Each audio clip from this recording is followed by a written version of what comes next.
Hey, it's Todd from Alison and Todd After Hours, and people are asking me how they can hear our podcast. Well, it's pretty easy to find. It's in my butt. No, Alison, you can't find it there. It's in my butt. Now I'm starting to think you don't even know how to hear our show. Well, you can hear Alison and Todd After Hours at patreon.com/Alison and Todd. Alison with one L, Todd with one D. Oh, I haven't heard that, but I like that. Yeah. Alison Rosen is your new best friend.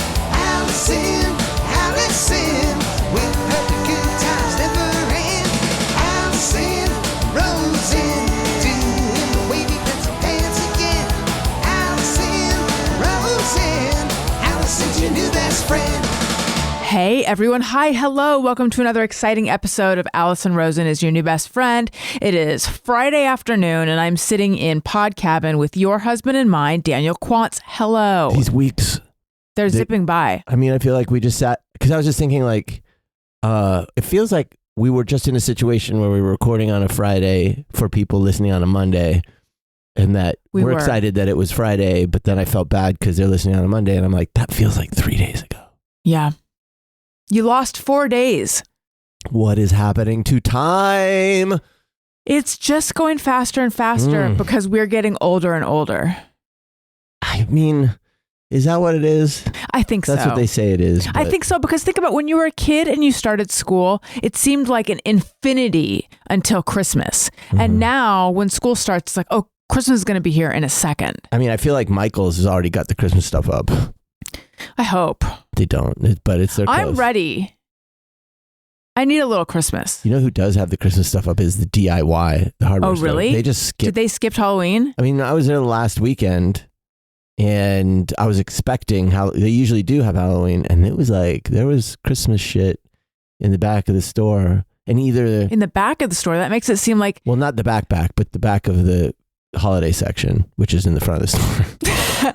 So it's the middle back of the store? Front. The back of the front. All right. Do they have a holiday section year round? They have like a flex space, so it's like seasonal. Okay. So it'll be, barbecue grills in the spring/summer. Santa More in the like winter. like umbrellas, patio things. Yes. Here's a question. Okay, Here's I'm ready. a great question. I love questions. You know me. Here's a great question. I'm even better. And people might have to send in their answers, but what is the best year-round store to visit to get you in the holiday spirit? Let me explain my question. I don't mean like, oh, every time I don't mean like you go in March. I just mean what store when blank gets Christmassy, oh boy, do they ever. Because you know what? I find Home Depot. You mean like for what store for any season? Like for whatever the season is, you can go to this store and this store will get you into that season? No. Although I would accept the answers to that. No, specifically Christmas, holiday. What store does holidays the best? Well, no, you're saying holidays, and that's... Oh, sorry. And then I was using the Christmas. PC term for Christmas. Christmas is what I'm talking about. Yeah. Which store is best for Christmas? Yes. Okay.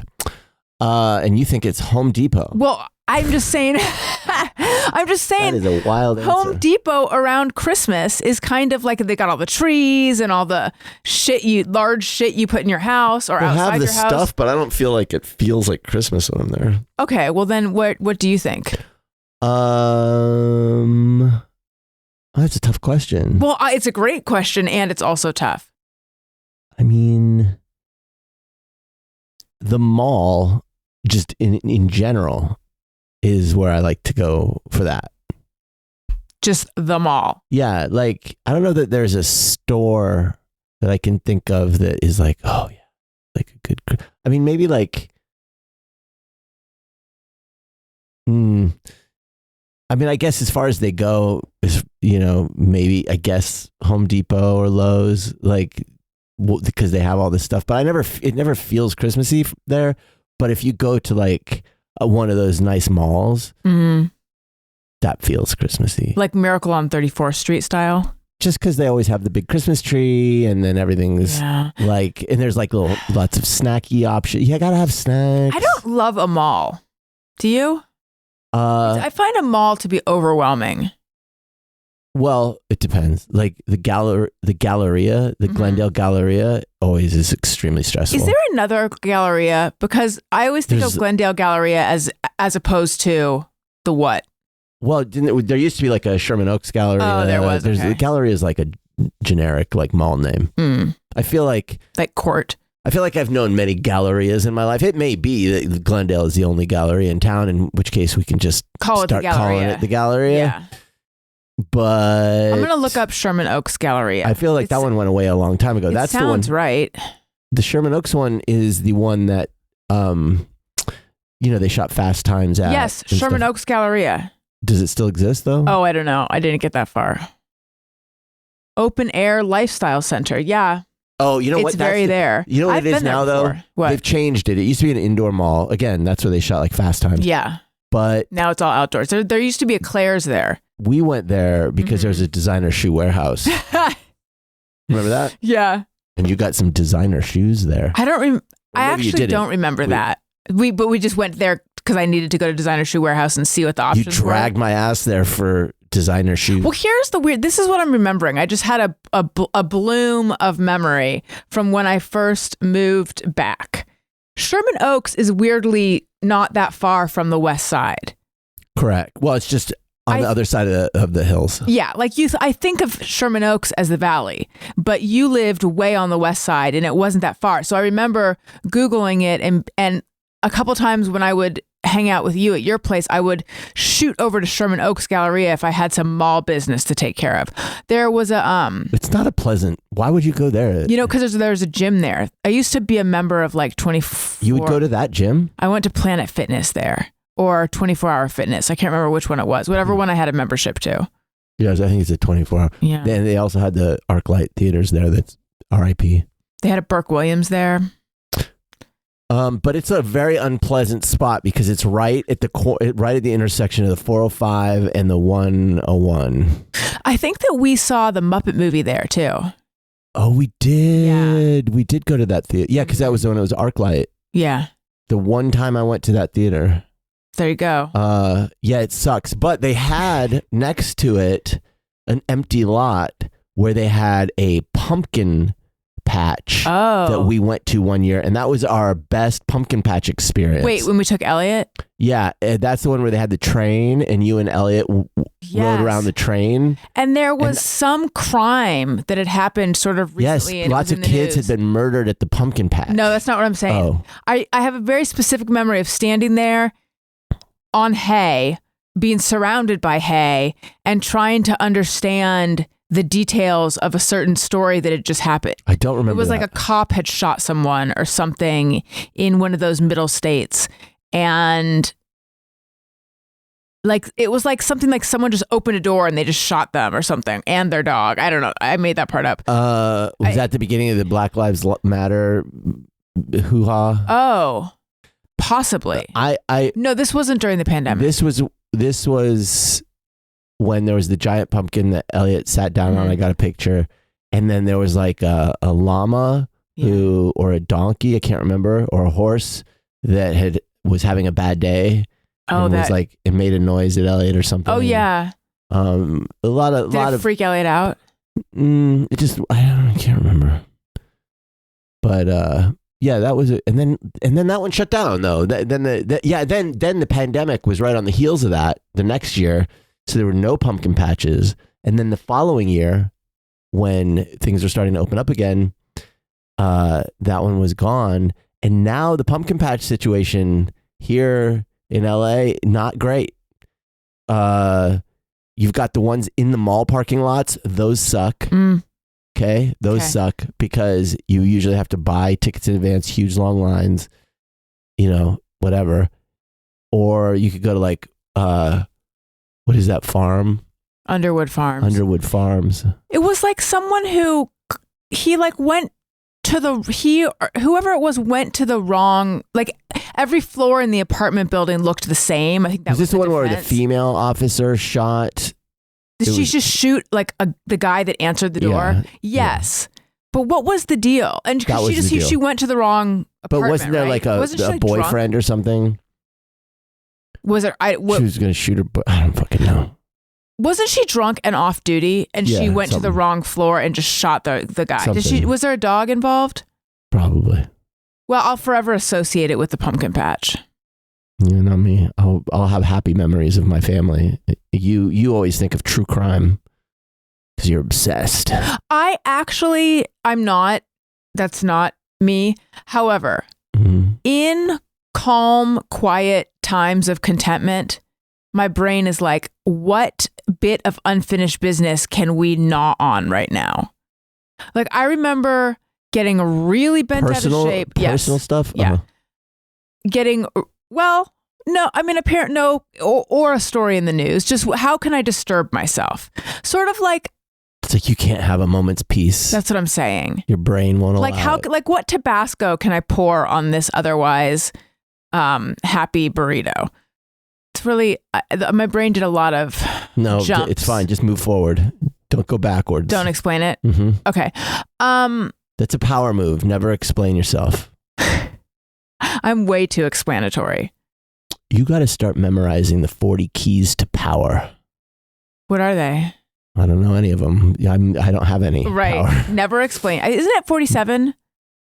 There might have been an additional I 7. purchased The Art of War, but I meant to purchase the 47 Rules of Power or whatever they It are. used to be 40 back when I was a younger man.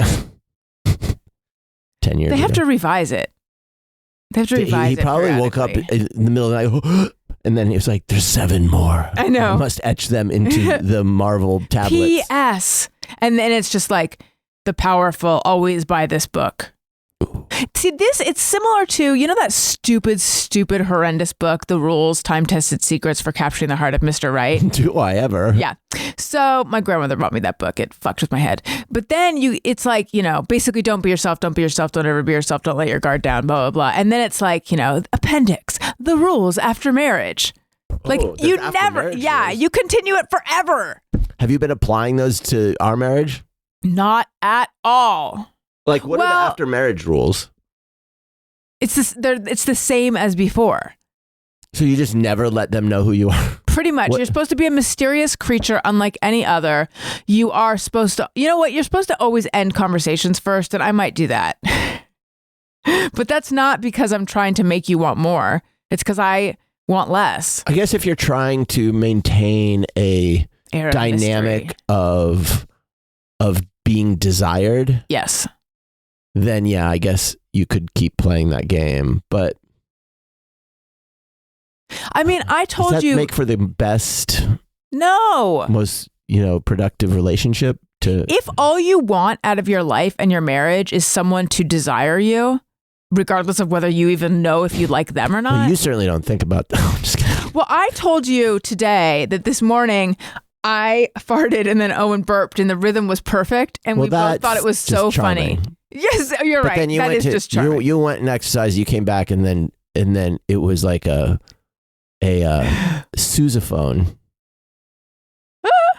in our living room, and then you were like, I'd been holding it in. Too bad for you. So if that's maintaining an aura of mystery. I don't know what chapter in the book. Okay. Allow me to explain. Yes. I didn't go and exercise. I had a physical therapy appointment Whatever. for the first time ever. That's not true. I got in a car accident when I was a teenager and I did a little bit of physical therapy back then. I don't remember it being the same as this. But I went to physical therapy today for the first time. I have a lot to get into about that. However, a lot of the movements seem to loosen up the gas. And I was like, uh-oh, I'm in danger of farting.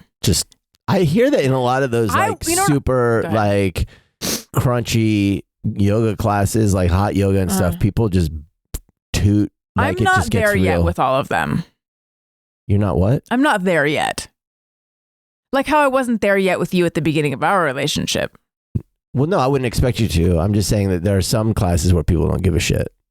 Well, I was thinking if they normally work with an older clientele, she must be like huffing people's farts all day long. Yeah, of course. Because I think that these movements are designed. I mean, they're not designed. I didn't go there for like. It's like with a fart baby when you tuck their knee against their chest. Yes. To help them fart. Yes. Yeah. There's one that I was doing it's called like book openers, and I was like, it's not just a book that's being opened right now. Butt opener. Man, I've been having like whatever that is when you're just like, it's not diarrhea, but it's not diarrhea. You know what I mean? Like it's like diarrhea curious. Is die curious? I'm die curious. And if I did one of those, like the other day, I was like, I gotta push out a fart, and you're like, nope, that's not better. I better make it to the toilet quick. You know, it's something like that. That's like, that's the hell you've been in. It's like farts can't get through it. You know, like when you have normal. You know, you're on mic right now. Yeah, but you know when you're on have normal, healthy bowel movements. Sure. The toots just scoot on right past. They just go, excuse me. Pardon me. Toots first. They're like New Yorkers on the street, like slip. You know, this is more like you know, what was that? What was that festival where all the people got trampled at the stage? That's like my butt. Was there? I'm thinking of the Great White Incident. No, recently with a couple years ago in Texas, I think. Anyway. I'm thinking it's also like a game of flip it, which is that in casinos, it's like all those quarters and you drop a quarter in and then it, you know, the card comes down and it pushes the quarter, I guess. Yeah. Well, so what do you think is causing this? It's a mystery because I haven't changed my diet at all. And I have, you know, there's been this weird thing of like, do I have am I sick? Am I sick? Yes. I've been like that for like a couple weeks. Am I sick? Like a few months ago, I was getting, but it could have been 2 years ago. I don't fucking know. Right. I was getting vertigo. Yeah. And I went to the ENT and he told me, he did a swab and he told me that I had, what did he tell me I had? Some sort virus. No, it was a bacterial thing. A bacterial thing. So I was sick. He looked in my nose. He was like, oh yeah, you're sick. And I'm like, I don't feel sick though. So I went on a Z-Pack, cleared it up. But then a couple weeks ago, I started to get a little mild vertigo again. I'm like, oh, that's weird. And so I'm like, am I getting sick again? And then I've got all these like, you know what I mean? Like the guts aren't right. My microbiome is all off. I should probably just get on probiotics or some shit. But like, probably fucking have cancer or something. You know what I mean? Like I don't know. Thank you for, I feel like you just peeled the curtain back on your inner monologue. Anytime. I saw a TikTok that said if your husband has diarrhea like more than 4 or 5 times a month or something, like he should go to a doctor. Why? I don't know. What? I didn't watch that long. I'll try to find it. But how do I know if it's like I said? It's exactly diarrhea. What is diarrhea? I don't know. How do I know if it's diarrhea? I mean, I feel like that's a question we could find the answer to. Right. Where does poop end and diarrhea begin? I feel like diarrhea is painful. Oh, so you're having non-painful. It's not painful. That's why it's like it's a texture situation. It's dicurious. Yes. It's just liquidy. It just goes like everything's just going right through me. Are you eating anything new? That's what I'm saying. No, like my diet hasn't changed. No new protein powders or supplements or anything like that? No, I'm on such a consistent fucking diet. It's crazy. Because that could be too much truvia, but you're not eating truvia. Okay. So anyway, moving on. I feel like that might be the most naked you've gotten about your butt. On this show, no fucking way. I'm sure we've talked about this. It's literally half the content on this show is bowel movement. Quite possibly. So anyway, I had a bit of an epiphany while I was holding in my fart at physical therapy. Let me back up. I don't want to make it seem like it was an hour of me just, girding my loins. Because it wasn't that. It was really good. She asked me a bunch of questions, and then we did different exercises to like test my strength. And I was like, I am a wet noodle. But she was like, oh no, that's good. That's good. There's a couple things like my lifting one leg up, like my hip area is weak. But other than that, she wasn't like, wow, how are you conducting your life? How do you move your bones? She didn't say that. She didn't say that? No, she wasn't like, oh my God, it's a miracle that you exist. That you can move your leg. Right. She didn't say that. And then she massaged an area on my back. That was my favorite part. The part where I just laid there on a massage table and she massaged my back was definitely my favorite part. And then we did some exercises on the, what's it called? Pilates machine. Have you ever been on one of those? No, they scare me. They make fun noises. It goes like whoosh, whoosh. Pilates machines look simultaneously fun and scary. Like it looks like, oh, that would be fun to slide around on those little rollers and stuff and all the cables. But then you're like, but this thing's going to work muscles that I've never worked. And I'm going to be so sore. Oh, see, my fear is that my hair is going to get caught in it and I'm going to decapitate myself. Oh, yeah. Decapitation is a problem with those. It's the risk you take. It was fun. And then we did stuff on another machine. And then we talked about reality TV and other TV. So that was good. But at the beginning, when she said, what do you do for work? I said, I'm a podcaster and a writer and an entertainer. I know you're thinking you call this entertainment, but theoretically someone might. And then she said, oh, she got really excited. She loves podcasts. She said, oh, what's your podcast? And I said, it's called, or maybe she said, what's your podcast about? And I said, it's interviews. She's like, oh, if you had anyone big on. And I'm like, well, I've been doing it, since 2012. So yeah, I've had a lot of, because honestly, my brain turned into just a cotton ball. Mm-hmm. It's like, I have had a ton of big names, but I don't know who you know. And I can't remember. Yeah, Daniel Quantz, ever heard of him? Ever heard of him? Well, and then, I'll just cut right to the chase. Oh, yes, please. And I feel actually like I have had this epiphany years ago when I went to Jackie Johnson's party and had to talk to people. If I had a frequently asked questions, these are my frequently asked questions. Yeah. I get this is what someone would ask if I'm in a small talk situation with them. Mm-hmm. Why is it so hard for me to answer? Why do I fumble and search for words every time someone asks me, what is my podcast about? And then I end up saying, oh, it's just like interviews. And then, what kind of people do you interview? Comedians, actors, authors. This is what I normally say. I normally say Monday is interviews, except for the last year where I've been talking to my husband. I don't say that. When Monday is interviews and then Thursday is a group show, we talk about our lives and do fun segments. What a boring answer. And I have thought to myself before. Yeah, you're not a good hype man for yourself. I'm the worst. No, my general vibe is like, can we please not talk about it? I mean, I'm so bad. You and I. This is an opening. They are giving me an opportunity to say something about my show that would make someone want to listen to it. Like, really, the best advertisement for my show should be me. There I am in person. This is real street level marketing, This is real direct marketing.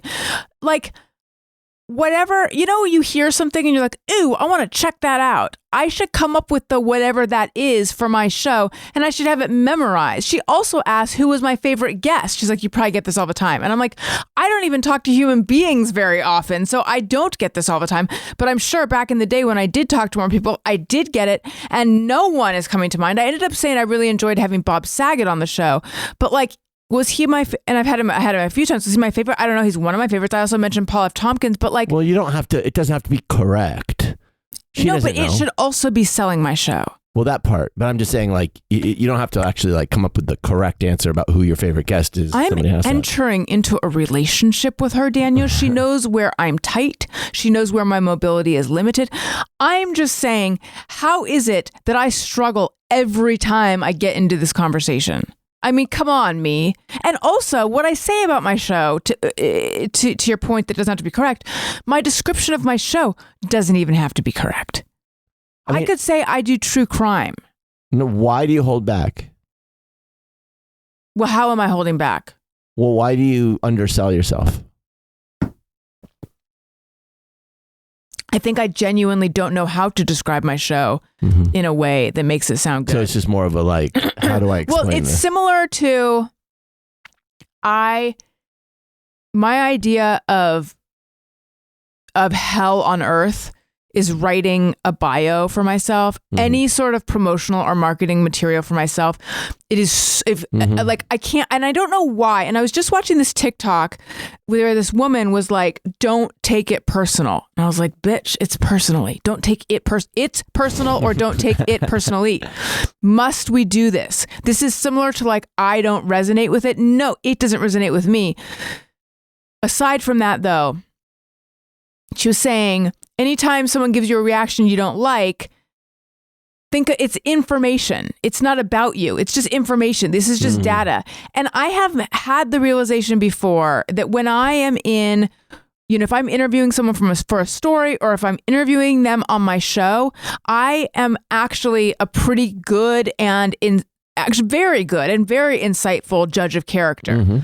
I can really tell what this person is about. There are these spots and these spots. Like, it's just like my whole being lights up with the info I am receiving about them. And I get, I think, a pretty clear snapshot of who they are. If I could, and I have thought, if I could just take that talent, which I have, and apply it to my personal life, I wouldn't be so naive about things, and I would actually see people clearly. For example, this whole mumbo jumbo with a certain sibling that I'm related to, who's younger than me and female, and we have the same parents. I only perceive it based on how it feels and how it affects me and what I think it says about me. Like, I have not, and I think I'm seeing it clearly, but at the same time, I have not like even tried an exercise of stepping outside of it and looking at it and trying to like see a bird's eye view of it and get a clear picture. Things that involve me, I just see them from my perspective. I don't get outside of that. Whereas I'm really good at pulling myself out of the equation when it's work-based. Now, why did I bring that up? Oh yeah. When I go to write anything PR, marketing, bio, or when I talk about my show, it's like I'm doing it from the me who's in personal relationships, me that can't get outside of myself. I can't get outside of myself and assess my show and assess me. I don't even know what I look like. So, yes, that's hard. I think it would be good to just sort of come up with a general way of describing your show. Yeah. I think that when people are asking that, they're not, it depends on the person. I mean, maybe they just want to like, they're just making small talk. But Right. like, if you feel like you need to like communicate what is special about what you're doing, I think expressing what it is you enjoy about like what I'm a very curious like, person. Why are you doing it is really the question. Like, you're a podcaster and it's like, what do you do? It's like you weren't just like hired to do it and now you're begrudgingly doing it. Like, this is a passion of yours. You're literally doing it for free right now. Like Patreon and Substack. But it's like you do Q4 is when it all changes for me, Daniel. So it's like, you wait. You have a real like drive to communicate, to understand people and communicate, and you want to talk to people from different things, and this is what you get out of it, and that's the kind of thing that people want to hear. So they want to hear my perspective. They want to hear what ignites your interest about the thing you do. Like, if I were to talk to someone who's a podiatrist, I wouldn't want to know like, if I ask, well, why are you a podiatrist? I would want to know like, what is it about this that lights your fire? Don't just tell me what's interesting about podiatry. I want to know what it was interesting to you about podiatry. Like, what was it about you? And so like, unless they just don't even know what podcasting is. Mhm. It's like, No, she does because she listens to podcasts. yeah. So it's like, you're like, well, you could just be like, I did celebrity interviews, and I really found that I had a thing. And so I started to, do it, and it took off, and I've had some really great success and interviewed some great people, and found a nice, carved a nice niche for myself in this very like competitive world. I've been very lucky.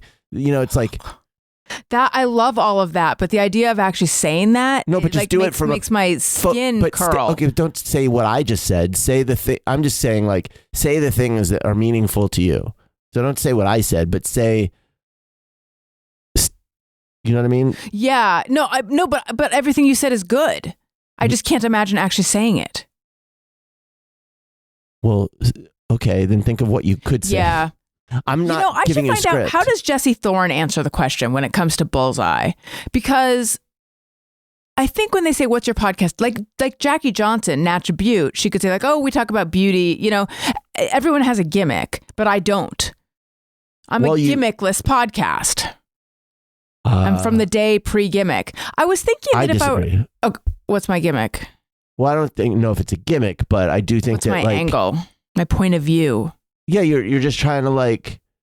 I think you have a show where you like to talk to people about things Diarrhea. that are uncomfortable and get raw and in a funny way. Like I'm not saying what you should say. I'm saying like generally speaking, it's like making people feel like the embarrassing things in life and the gross parts of being human are nothing to be ashamed of, because we all experience them. And if we can laugh about it, and if we can share those thoughts, then we can all kind of relax a little more inside of our skin. You know what I mean? Like we can be a little bit more kinder to ourselves. I was thinking at one point, I was like, I should say it's about, I have conversations with people about the things that make us feel like we're alone, but that actually we all have in common. Right. That's sort of compelling, right?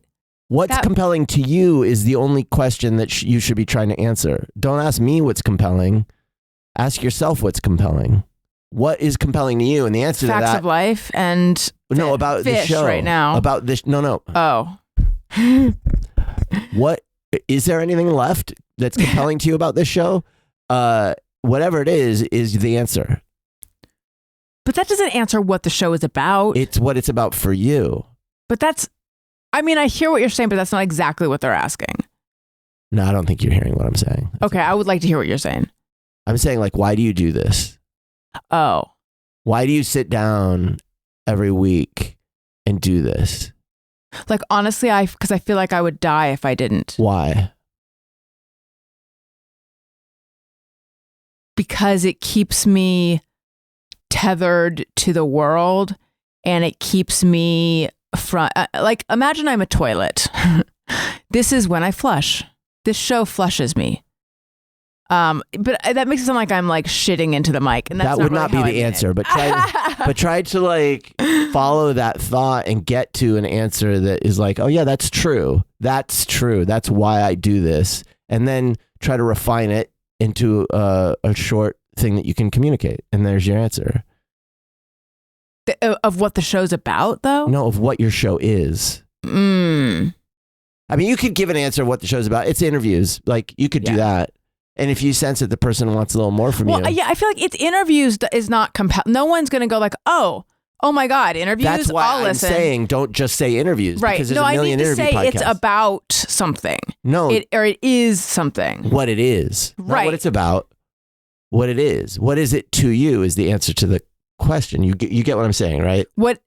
I mean, no, I don't actually. Okay, well, why don't you just do an exercise for me later? Okay. Which is like, answer that question of why it is the idea of the show. You bother to continue. Why do you sit down and do this show week after week What's after who week? I am. But why? What is it about it that is you? What does that mean? You don't have to answer it now. I'm just saying. Can I answer it now? As long as it's interesting. No, yes, you can, of course. Okay.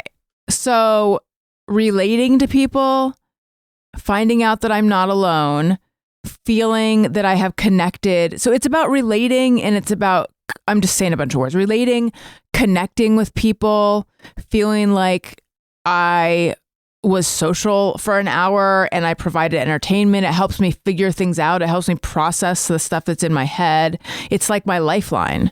And you're doing it in the context of talking to funny and interesting people and my husband. And and me. And like, that's a great answer. I mean, you might want to like. But how do I carve that into something that actually is a good answer? You're a writer. You can figure it out. The sentiment that you just laid out is a great answer. The meat of that is there. Right. You just need to like. How do people answer? By the way, so, and I feel like this woman might listen to this podcast. So hi, I had a great time today. But when I said, "Oh, what podcast do you listen to?" Internally, I was like, "Don't say call her daddy. Don't say call her daddy. Don't say call her daddy. Don't say call her daddy." She's like, "Well, call her daddy." And I was like, "I knew it." I know, it's always like, And I don't know how to react. Some others. When you meet someone you like and you say, "What podcast do you listen to?" And they're like, "Well, I don't know. I really like, Theo Vaughn and Rogan." And so you're just like, these are the podcasts that like they're the lowest hanging fruit of podcasts in terms of like they're heavily promoted. They're everywhere. You open up an app, they're going to be right in front of you. But I wonder how people describe what Call Her Daddy is. Because that's similar. It's no longer about sex.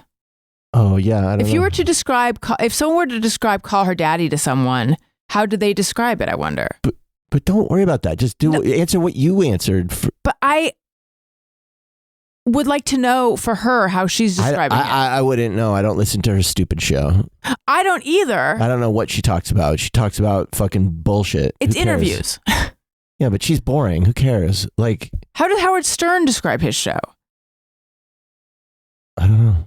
Well, if you want to look that up and get inspiration, but you'll be getting the answer to other people's questions. But I need to understand a little more the pattern of how people are describing shows that are like, what is the alternate answer to an interview show? Well, actually, I turn this over to listeners. When you're recommending my show to someone, how do you describe it?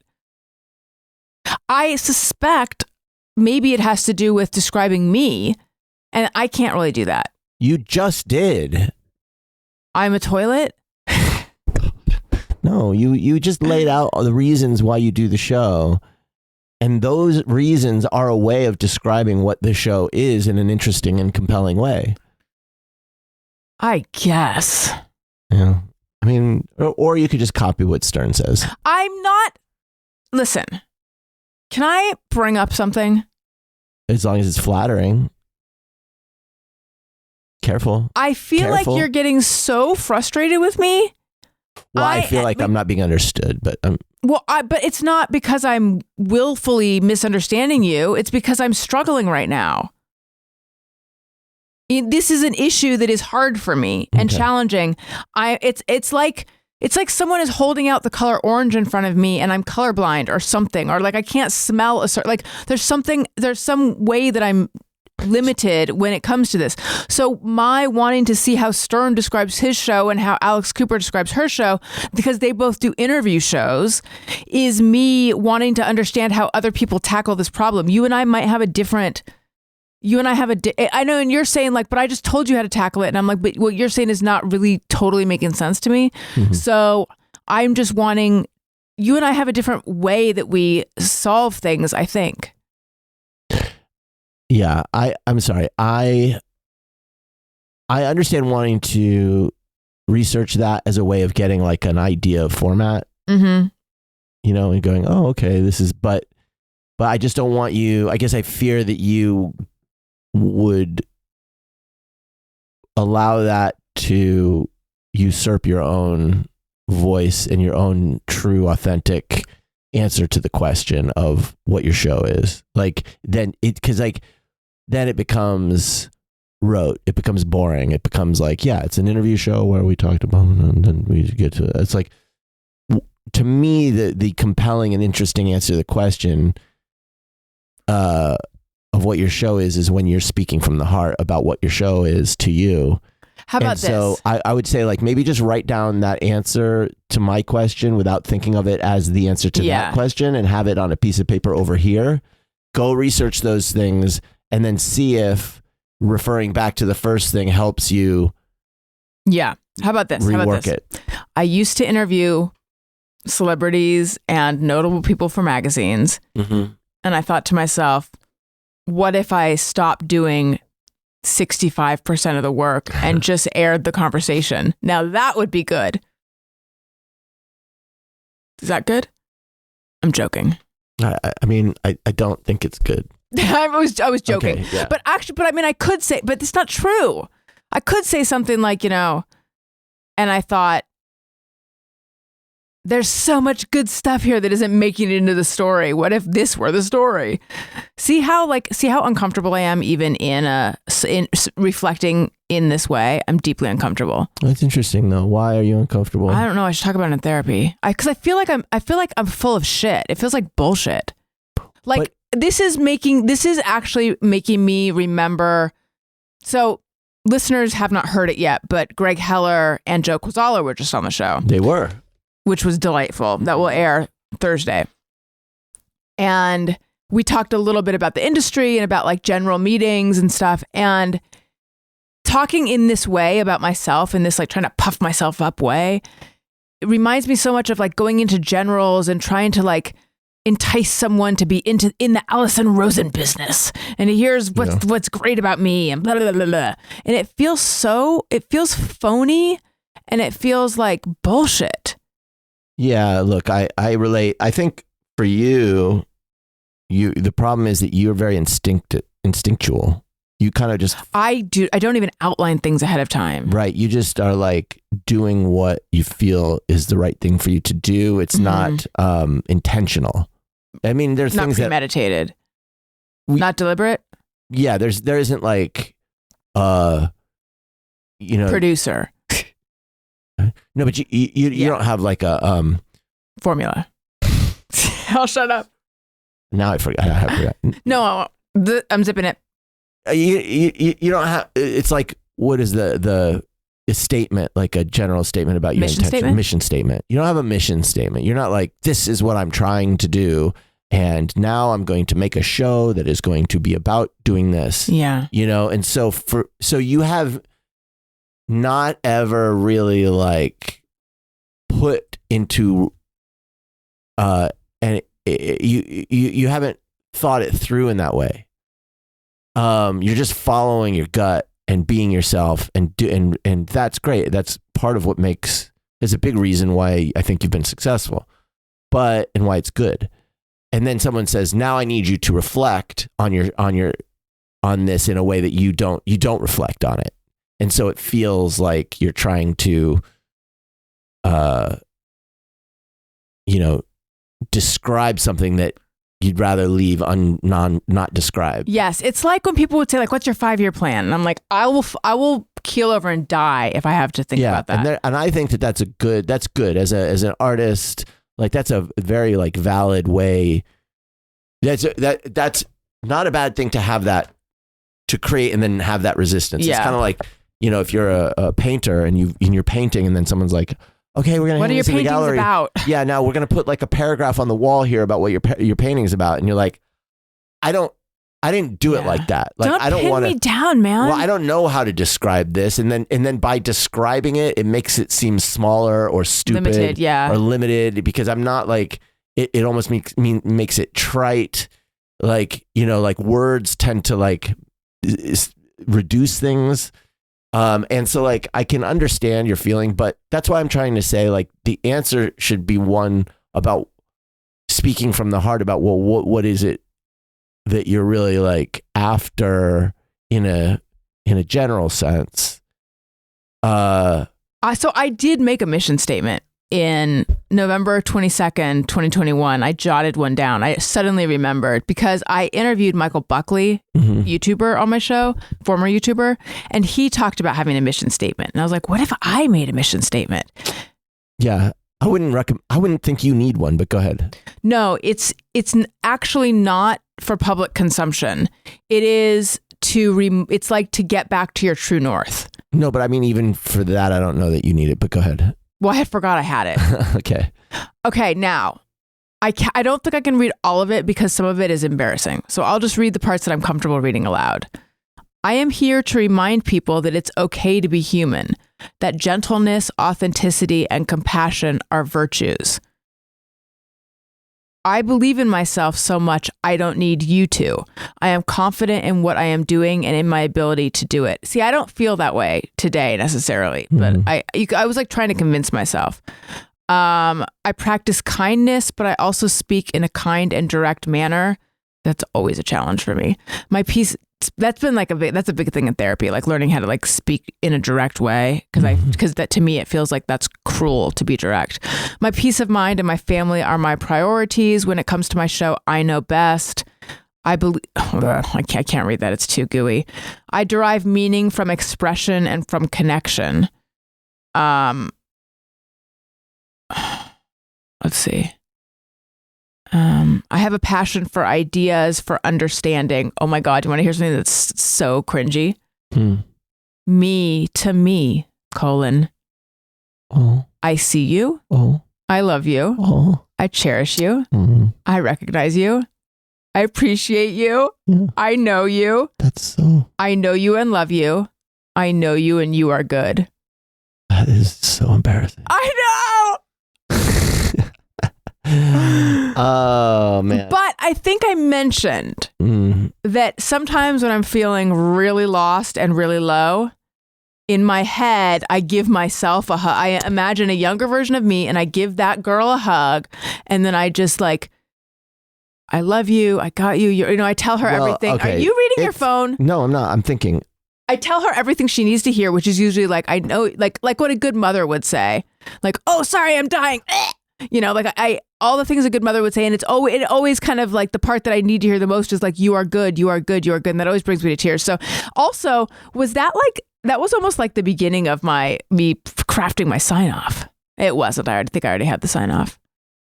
I think it's good to say those things to yourself. I don't think it's good to let Read other them, people know that you're saying them. Hear you saying them. Should I cut it out of the show? No. Oh no. I don't mean in that sense. I just mean I wasn't like, suggesting putting that on my website or anything. No. I'm just teasing you a little bit. It's like when you hear that, it's like, ugh. But like, no, it's. Wait, how much did you just cringe? I cringe at that kind of language whenever I hear it, no matter what. But that's because I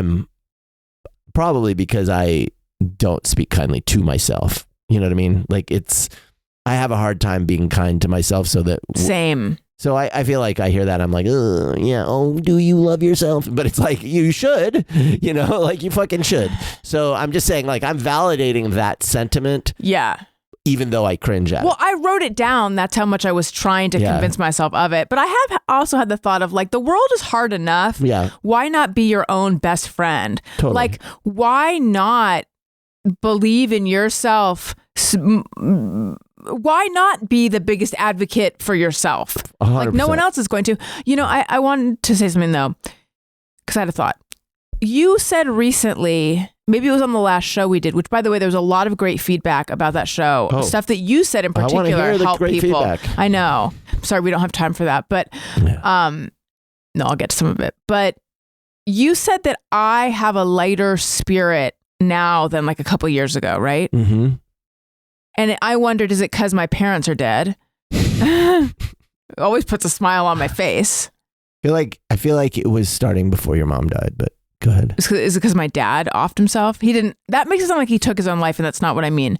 Is it because my dad shuffled off? It doesn't just sound like it. By the way, I literally just suggested that he had killed himself. How great would it be if he had actually shuffled off his as he was dying? Yeah. Like, that would be such a great way to go. Yeah. I meant to say shuffled off his mortal coil. Here's what I'm wondering. Is it because I was becoming menopausal? I mean, I couldn't tell you the answer. Is it a hormonal thing? I don't know what it was. Because I know that I am way happier on HRT with like a steady sort of hormonal. Now, what's happening I'm happy since the hysterectomy, things are a little bit in flux and it's not as steady as it was, but I was feeling like pretty good and steady for a while before that. Yeah, I don't know. I don't know the answer to why. I just know that, you're or is it the me that exists in your mind is just it could be that I'm in a better state of mind and projecting, it's like I found I realized the other day, I told you about this, that like I have like a very, very like sensitive trigger in my brain, and it can be set off by almost nothing, where you'll be in a fine mood. Remember this? I do. I just you were in a fine mood. You had done nothing any which way, and I just became convinced that you hate me. And I became resentful, and it was all subconscious. I was not aware of it, but I was just like, fine. Like if you like, I was like reacting to you as though you had like, and then I caught myself feeling like defensive and just like, well, you know, if she doesn't fucking me, then fucking, you know, and then I'm just like, wait a minute, this isn't even motivated by anything. Like you didn't even. I'm just like, this is like that meme. Imagine people and I'm just sitting here. Yeah, literally, like you were happy. You were like, you were actually very pleasant. You were like, and I'm like, man, I am so. It's so my default to feel that way about people that I am like to feel that they're mad at you. Or that they're in the process of rejecting you? I have a baseline anger at people because I was so neglected as a child that like, and that people were so cruel and everything, that I just feel like I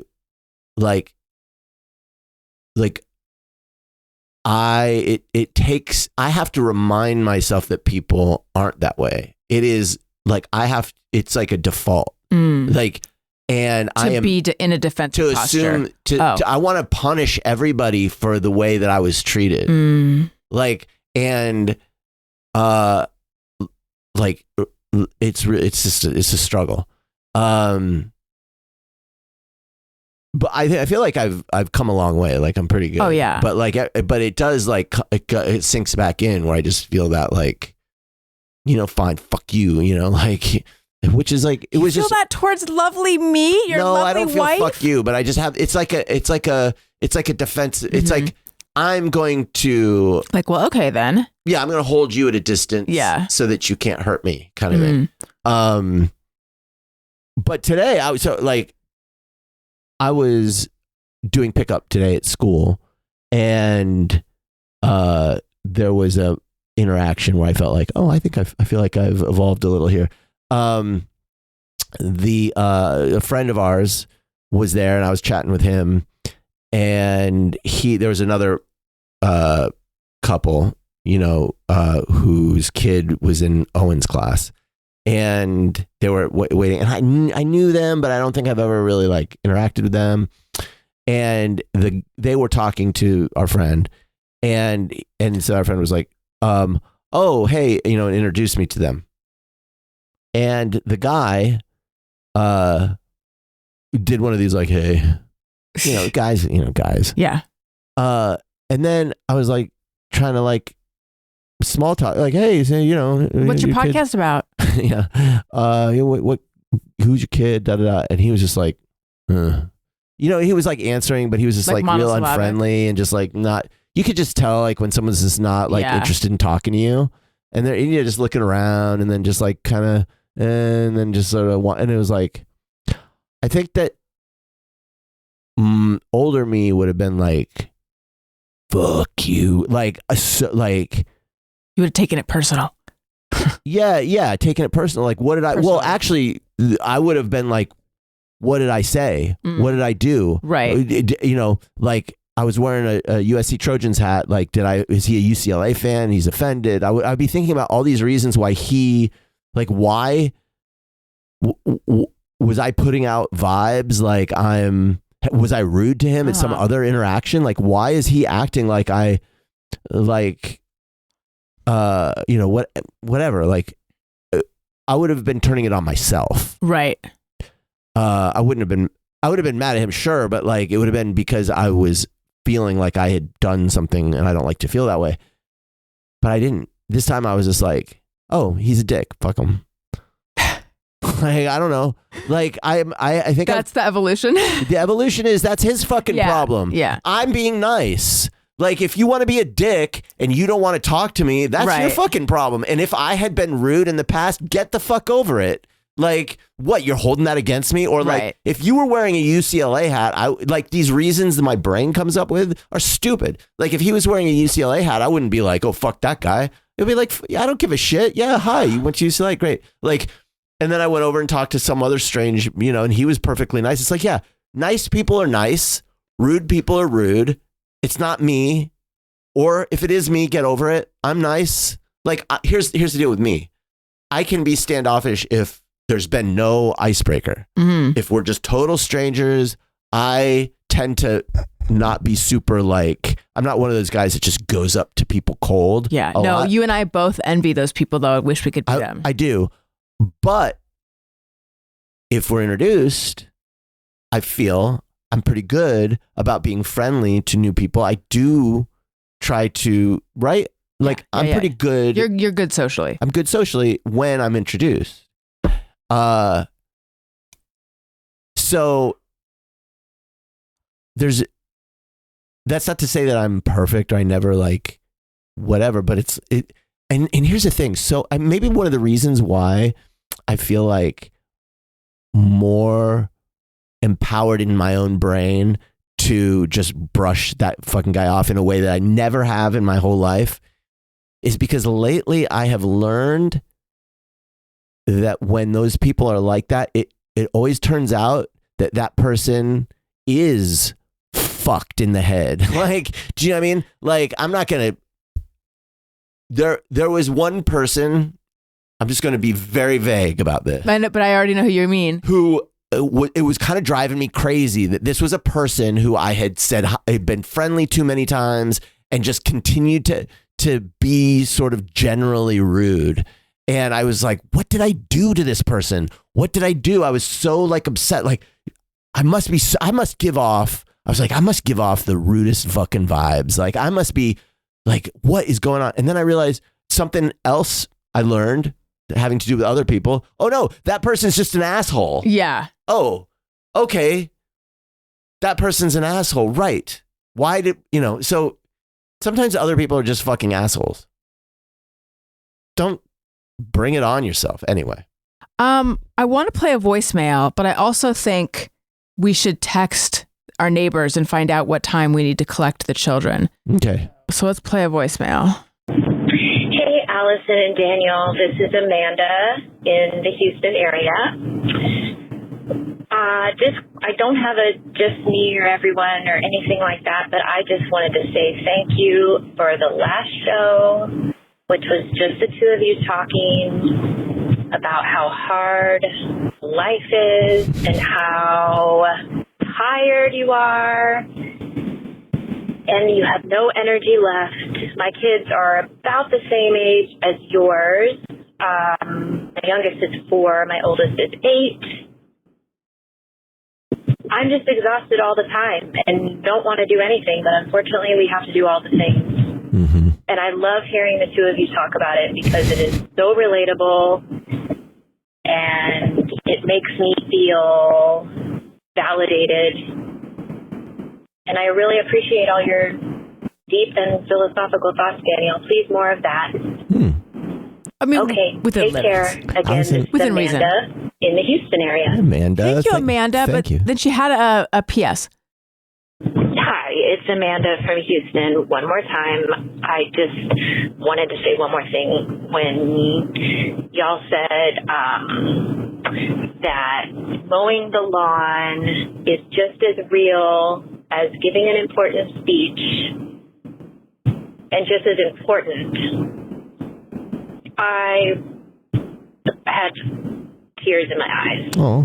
That was so sweet and beautiful. And it really helps me throughout my day to just find a little bit of extra happiness in the everyday, mundane, the taking care of the kids, the going to work, the doing the regular things felt a little bit more meaningful.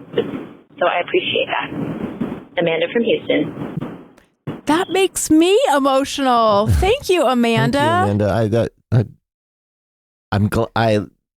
That means a lot to you. I mean, Well, now you've done it, because Alison always just gives me she gives me I an say you allotment. have 30 seconds. She has one of those like chess timers. Yeah. And she hits it when I start talking. Yeah. And I pull out my phone. I get a pillow. Begin snoozing.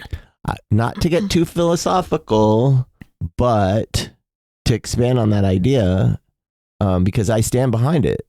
It sounds like a crazy thing to say like, just doing what you're doing in your life.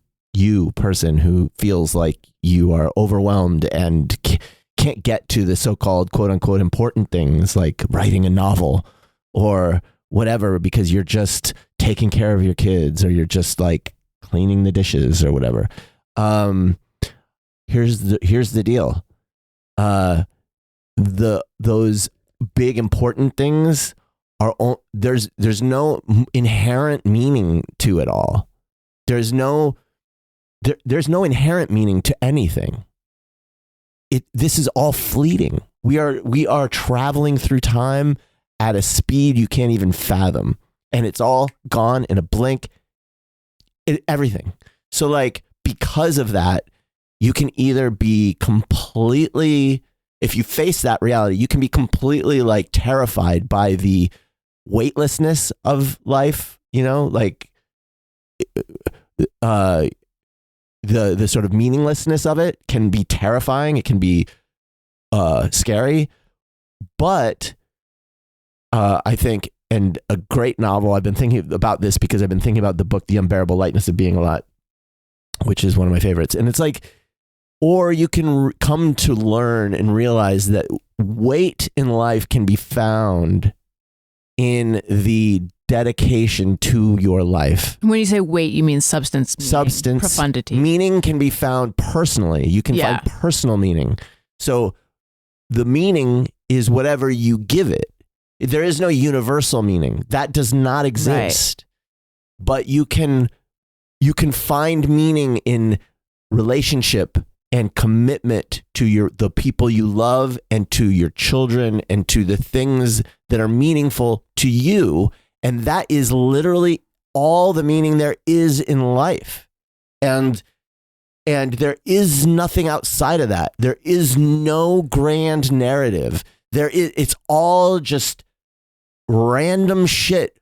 I know we want to have like this idea that there's some great story being told, and I want to be part of that story, and how am I? But there fucking isn't. It is a random set of circumstances that have gotten us to this moment that Trump is the president and all these things are happening. And it's going to be a random set of circumstances that get us the fuck out of it to wherever we're going to go.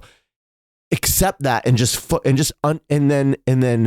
just go like, wow, look at what I have. I can just plug into this and know that it's fragile and know that nothing is going to be like, but there is no deep meaning to be had. And that's the deep meaning. That's it. You can find a really meaningful life in just feeding your turtle. Yeah. Loving the people in your life, being there for them, being present with them, taking care of yourself to the extent that you can. And that's it.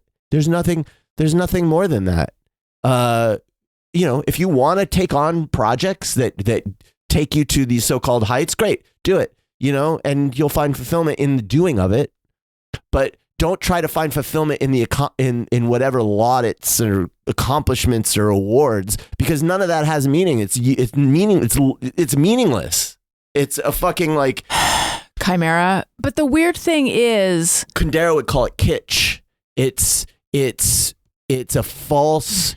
It's not authentic. The only authenticity that you can find in life is the authenticity of personal meaning and relationship and commitment. Yes. And interestingly, some of that the high of that doesn't feel as high as those ego highs.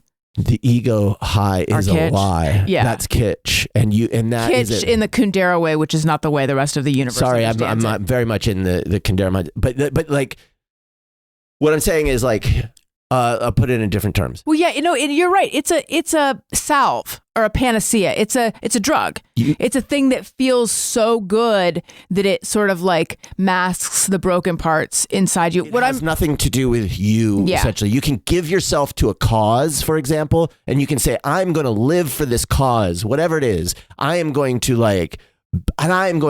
go and I'm going to move to Spain and I'm going to fight for the socialists or whatever it is. And I'm going to die on that battlefield, and you will have died in a way that is inauthentic because it wasn't about you. Because you were living for something else. You were living for a story, okay, that you have decided to make meaningful that isn't meaningful. But if it's coming from you, and I know that there's contradictions here, okay, I don't want to get, but it's like, oh, and we're out of time. But if it's coming from you, if you're making art, if you're writing a story, because or if you're making a podcast, and it's because you just have to make that podcast, and it's the process of making that podcast and talking to someone every week. And that's why you're doing it. You're not doing it because you want to win an award as the greatest podcaster. Right. Yes, of course that would feel great because we're human. Yeah. But it's like, but you're doing it, then that's all there is. Right. Who was saying that? Joe. Was it Joe Carolla who was saying that yes, again, I'm talking about an episode you haven't heard yet, but was saying that like the reward has to be the making of the thing. And Joe's a great example because Joe makes stuff and it's like he just cranks it out. Yeah. And I don't know what his expectations are, but like it's all very good. He's such a good comedian. And there it is. And that's the only reason to do it. And look, you can't like, well, I could go on and on, but the point is like, if you try to just focus on what's authentic in your life and what's true, like what's really coming from you, what's really important to you, there's literally no greater meaning in life that you can have than that. Can I tell you a small moment of meaning I have every morning? The smallest, really.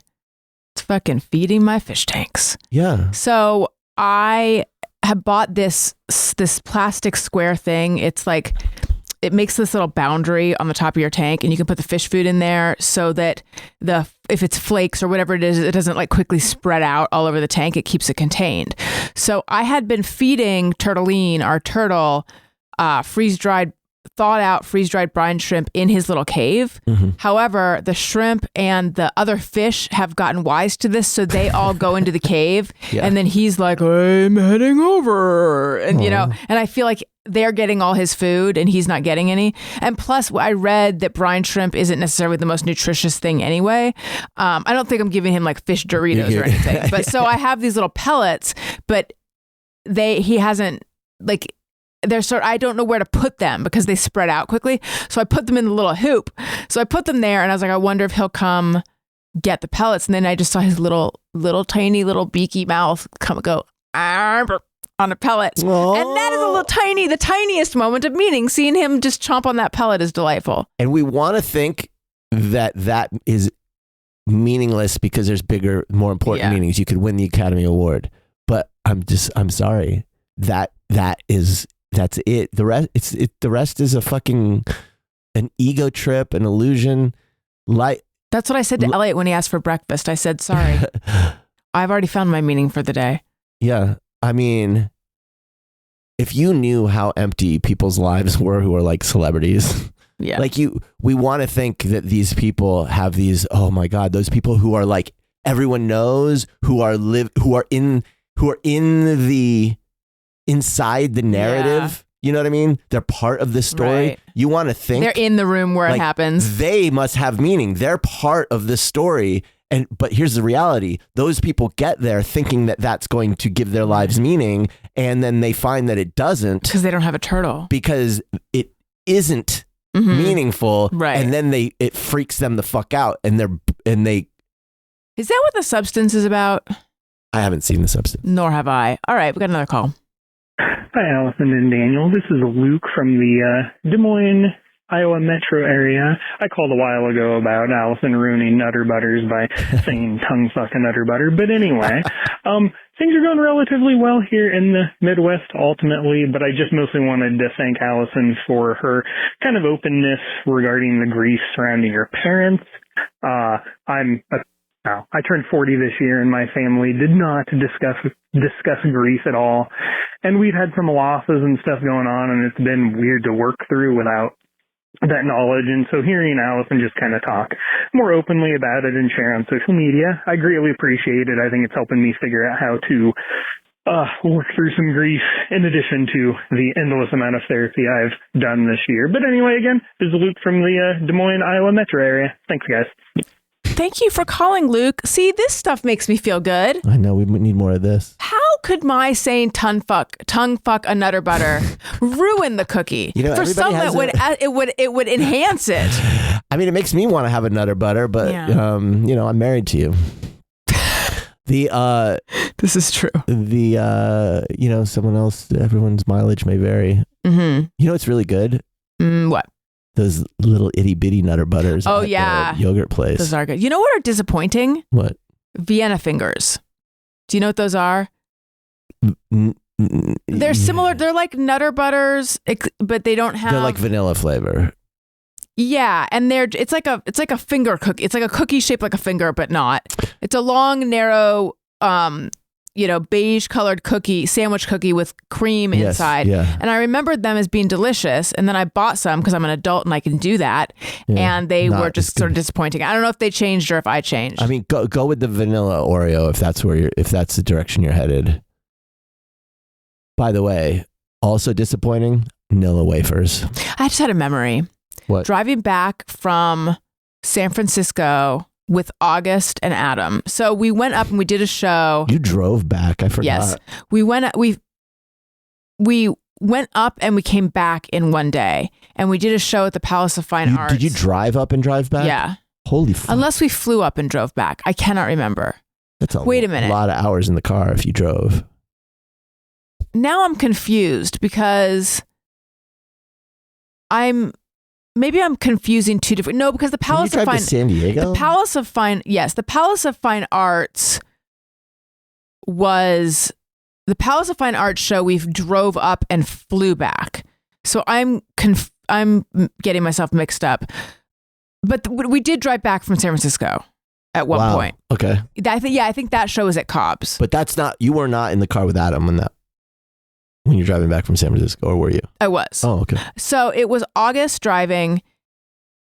It was Adam in the passenger seat and then me in the back seat. And we stopped and we got gas. Mm-hmm. And so this is like 2 a.m. And I just remember and I was hungry and I get nibbly at night. And I remember buying a packet of vanilla Oreos and something else like chewy sweet tarts or something. And just sitting in the back and slipping a cookie into my mouth and trying to chew really quietly. I don't know why. I think I don't know. Were you embarrassed to eat in front of him? A little bit, yeah. But I just remember, Adam is his, powers of observation are so keen that he's probably like, oh yeah, she's eating cookies back there or something, I don't know. I wasn't hiding it from anyone, but I just remember. But also, I don't know. Would he really notice or care? I don't think he would care. And I don't think, unless I was being Cookie Monster and spraying crumbs everywhere or something. Right. But no, I don't think he would care. I don't think it matters. But I just remember, I just had a memory of surreptitiously slipping a cookie into my mouth and then trying to chew very quietly. But and also it being the middle of the night. God, that sounds miserable. And then my car had been parked at his house. And I remember, so at 4 a.m. Oh yes, I remember there was a big debate about when to get gas because you don't want to get it too soon and then have to get another. You want to I wish I was part of this conversation. It was riveting. Yeah. Yeah. This big debate about at what point do we get gas so that we'll have enough gas to, et cetera. So it was 4 a.m. Then I got in my car and then I remember driving to our house. Possibly that's when you had redecorated for Thanksgiving. Because I think I came in the middle of the night. Uh-huh. And I was like, why is everything in a different spot? Oh, and you got mad because I'd moved the coffee table? Yeah, I might be combining different things. I'd moved a coffee table and Alison lost her shit. I am when I used to have a bird, if we would like introduce something new to the cage, the bird would like just sit in the corner and stare at it suspiciously for a couple days till it eventually like came over and like pecked at it. That's how I am. Yeah. I need my basking lamp and heating rock to be kept at the same location because I'm crazy. I'm crazy. Well, this has been a delight. I hope so. Well, I had a I delightful always time. aim for a delight. I'm not sure You're not sure you? we always hit the mark, but Oh, probably not. But I've certainly learned a lot, and I've thought about a lot of stuff. I appreciate everybody's feedback. I enjoy doing this, but it's nice to know that people are listening. Yeah. That's how we know you're listening, is when you give feedback. Yeah. Sometimes it feels like, what did Paul Tompkins say? Whispering into a sock. Yeah. 323-553-2331 is where you can call in. And I'd like to remind everyone I'm on Patreon. And Substack. Thank you so much. Thank you for listening. I love you. You matter. Goodbye. Bye. Hey, do you know about the Alison Rosen show?